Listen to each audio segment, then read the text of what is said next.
کہ اکثر لوگ حرام ریلیشنز میں ہیں اور وہ کوئٹ کرنا چاہتے ہیں فار دا سیک آف اللہ، لیکن جو سب سے بڑی ہرڈل اور جو پنچنگ سینٹینس یوز ہوتا ہے، کیا تمہارا رب کہتا ہے کہ کسی کا دل توڑو؟ جب اللہ تعالیٰ نے کہہ دیا ہے کہ حرام کو چھوڑیں، حلال کو اپنائیں، تو پھر کچھ بھی ہو جائے حرام کو چھوڑنا ہی چھوڑنا ہے۔ آپ کی فرسٹ پرائرٹی اللہ کا حکم ہونا چاہیے، نہ کہ کسی کا دل۔ اللہ سورہ سجدہ کے اندر فرماتے ہیں بے شک ہم ان کو چھوٹے چھوٹے عذاب دیتے رہتے ہیں۔ کسی کا ایکسیڈنٹ ہو گیا، کسی کا جو ہے دوست اس سے چلا گیا، کوئی بھائی فوت ہو گیا، والدین میں سے کوئی فوت ہو گیا، کیوں؟ دون العذاب الاکبر، اللہ کہتے ہیں چھوٹے عذاب دیتے ہیں بڑے عذاب سے پہلے۔ بڑا عذاب کس کا ہے؟ جہنم کا عذاب۔ کیوں؟ لعلہم یرجعون، اس کا مقصد یہ ہے شاید یہ میری طرف واپس لوٹیں۔ ایک بندہ دن رات سبحان اللہ کہیں جا رہا ہے، کیسے ہو سکتا ہے رب اس سے ناراض ہو جائے؟ نہیں ہو سکتا، نہیں ممکن۔ رب کو تو یہ خوش کرنے والے کلمات ہیں۔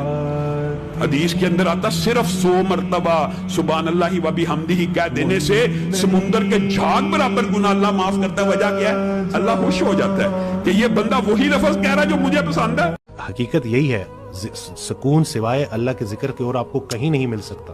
اور دوسرا یہ کہ اپنا تعلق اپنے رب سے سٹرونگ کرنا ہے، اور جب آپ بلکہ اللہ سے متعلق ہونے کے بعد آپ کو پوری کائنات کی طرف دیکھنا بھی عبادت ہے، اور اسی بانڈ کو آپ نے سٹرونگ کرنا ہے۔ کیا بات! آپ کے مشکل حالات کہیں آپ سے جو آپ کو اللہ سے دور نہ کر دیں۔ اینگزائٹی کا ایک مرحلہ ایسا ہوتا ہے کہ جس میں لوگ عبادات چھوڑ دیتے ہیں۔ اکثر جب مجھے کانٹیکٹ کرتے ہیں تو وہ کہتے ہیں کہ جی ہم تو میں ان کو کہتا ہوں کہ یہ پورا پروسیس ہے، جی جی کر لو جو ٹرائی کرنا ہے، صحیح آخر میں پہنچو گے اللہ تک ہی، اس کے علاوہ تمہیں سکون ہی ملے گا۔